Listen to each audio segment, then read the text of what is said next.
Alexandra Eala was pushed against a wall at the National Tennis Center in Australia. No security, no guards, no protocol, and the WTA had nothing in place to stop it. This isn't a crowd story. This is a structural failure story, and the worst part, the system is about to let it happen again. I went out of the court. They're all just pushing. They're all kind of like pushing you against the wall, and I was getting closer and closer to the wall. And I was like, Picture the scene. Alexandra Eala has just finished a training session on one of the exposed outdoor practice courts at the National Tennis Center in Melbourne. No guards, no escort, no barrier between her and whoever happened to be waiting outside. Just Eala, her father, and her coach walking off a court that by every standard the WTA uses required no special protection. She's ranked outside the top 30. She's not a former Grand Slam champion. Under the current rules, she doesn't automatically qualify for a private security escort between sessions. What happened next? Eala described herself on the Players Box podcast on April 1st, 2026, hosted by Jessica Pegula, Madison Keys, Jennifer Brady, and Desiree Krawczyk. Her words were precise, unembellished, and honestly, more revealing about the state of professional tennis than any ranking sheet. I trained outside, and I trained on one of the courts, and I did not have security, which next time I will probably make sure they're there. That one sentence alone should have shut down a boardroom. But the story doesn't stop there.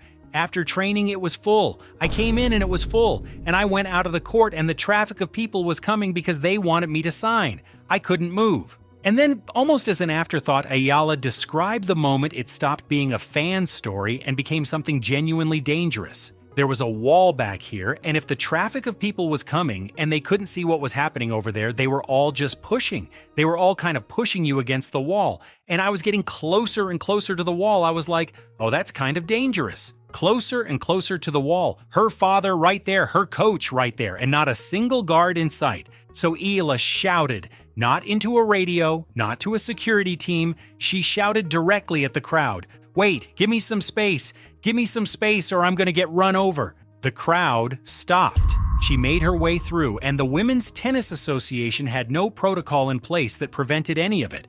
But that moment at the wall, that wasn't the end of the story. That was the opening line.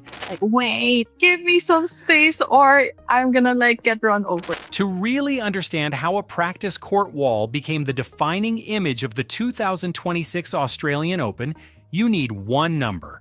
One specific verifiable number that should embarrass every institution that had a hand in scheduling Alexandra Eala's presence at Melbourne Park. 171,000.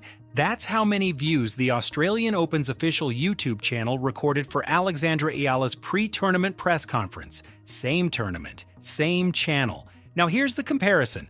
Aryna Sabalenka's press conference, Aryna Sabalenka, a two-time Australian Open champion, a former world number one, a player whose ranking places her at the absolute top of WTA priority, got 8,000 views. Eala's number was 21 times higher, or not 21% higher, 21 times the total viewership of a dominant decorated Grand Slam champion.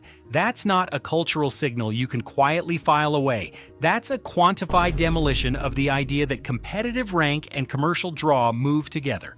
And Tennis Australia's answer to a 21 times viewership gap was Court 6. Australian tennis administrator Peter Johnston had already seen what Eala's presence does to a tournament site. Back in October 2025, at Victoria Park in Hong Kong, Johnston reported queues exceeding 100 meters in length, made up entirely of local fans who had come just to catch a glimpse of Alexandra Eala. 100 meters, not for a match, not for a scheduled autograph session, just to be in the same space she occupied. Melbourne has an official census count of 58,935 residents born in the Philippines, not people with Filipino heritage, people actually born in the Philippines living in Melbourne, the host city of the Australian Open. When Alexandra Eala arrived at Melbourne Park, those residents showed up. The ABC reported that fans waited approximately 2 hours at entry points on the first day of the tournament alone.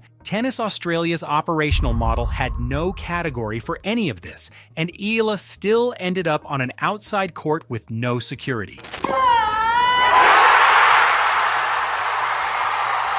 The Court 6 decision split the tennis world right down the middle, and it came down to one question: merit versus reality. Under the WTA and ITF's traditional scheduling framework, the assignment was defensible.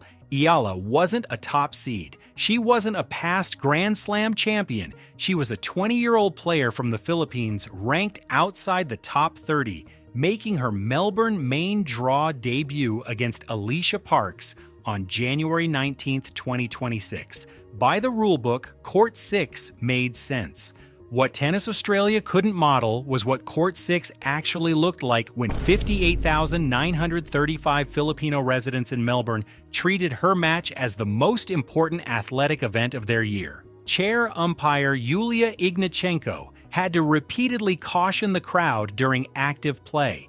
By multiple observer accounts, the atmosphere felt nothing like traditional tennis. It felt like a basketball arena. Fans cheered when Alicia Parks made unforced errors. They shouted during rallies, and Parks, to her credit, was completely candid about how much it affected her. It was very difficult. I was expecting it, but I also wasn't. I was just so focused on the crowd in the first set, which is why it went the way it went. Parks eventually defeated Eala in 3 sets, and when the match ended, Tennis Australia deployed up to 12 security guards to escort Alexandra Eala off Court 6. 12 guards to walk her out after a loss, 0 guards on the practice courts the morning before, and that's exactly where things shifted, in a way the institution still hasn't fully come to terms with. Watch out, there's a kid. Okay, yes. He's slow. Yeah. The responses that came out of the 2026 Australian Open ranged from praise to frustration, and they came from the highest levels of the sport. Novak Djokovic offered a measured take, as he tends to. Having too much crowd on this or any other tennis tournament is a very good problem to have. I saw the other day with Alex Eala. Yeah, that's been a talk, which is understandable. There's some players coming from respective countries, like she's coming from the Philippines, which is now a big deal. He acknowledged the scheduling might have been a poor call, but suggested that Eala was still young and coming through the ranks, framing it as a growing pain rather than a structural breakdown. Coco Gauff saw it differently. Addressing Eala's supporters directly, Gauff said, "I'd like to thank Alex for bringing a new demographic to the sport. I really appreciate it. I think it's great. A new demographic, not just a bigger crowd. The distinction matters more than it might seem." Jessica Pegula, co-host of the Players Box podcast, described what she witnessed in Dubai, a completely separate tournament, in terms that made the Court 6 situation sound almost predictable. You could hear it from the hotel, and you could hear the crowd roaring, especially at night. From outside the building, Eala's presence had become acoustically unmistakable. Tennis journalist Jose Morgado didn't bother with diplomatic framing. Putting Eala on Court 6 is just dumb. Brett Phillips on SEN Breakfast put it another way entirely. She's become a cult figure. She is putting Philippine tennis on the map. She will inspire a nation. And then, from the Australian Open's official account in response to the wave of public criticism, came this: "We really appreciate your feedback. We will take it as learning and come back strong next year. Thank you. Thank you for the feedback about the wall." They're all just pushing. They're all kind of like pushing you against the wall. And I was getting closer and closer to the wall. And I was like, Now here's the part that makes everything that happened in Melbourne not just a past failure, but a near certain future one. On March 16th, 2026, Alexandra Eala reached the highest ranking of her career, world number 29. For a brief moment, the WTA ranking system placed her inside the threshold where better court assignments and potentially better protection might start to follow. Then the Miami Open happened. In 2025, Eala made a historic semifinal run at Miami. She defeated world number 2 Iga Swiatek. She defeated Madison Keys. She defeated Jelena Ostapenko. That run generated 1,255 ranking points. Points that were now set to expire because the system requires players to defend results from the previous year. In 2026, Eala reached the 4th round. She beat Laura Siegemund. She beat Magda Linette. She fell to Karolina Muchova, the 13th seed. A solid campaign by any reasonable measure. but not a semifinal, and the points from 2025 decayed. By April 4th, 2026, Eala's live ranking had dropped to number 46, still holding 1,255 points, the same points, but now sitting 46 in the world instead of 29. And here's what that number actually means in practice. A player ranked 46 in the world heading into the European clay season, Linz, Stuttgart, Madrid, then the French Open, will be statistically more likely to receive outside court assignments at every single one of those stops, wherever diaspora communities gather, wherever local Filipino populations mobilize around a tournament site. The same conditions that produced the National Tennis Center wall incident will exist again, and the ranking system will once again classify Eala as a player who doesn't require elevated security. She still spells out her surname at tournament desks when requesting practice courts, EALA, a player who required 12 guards to escort her off a losing match, still spelling her name at the front desk like any other first-round qualifier.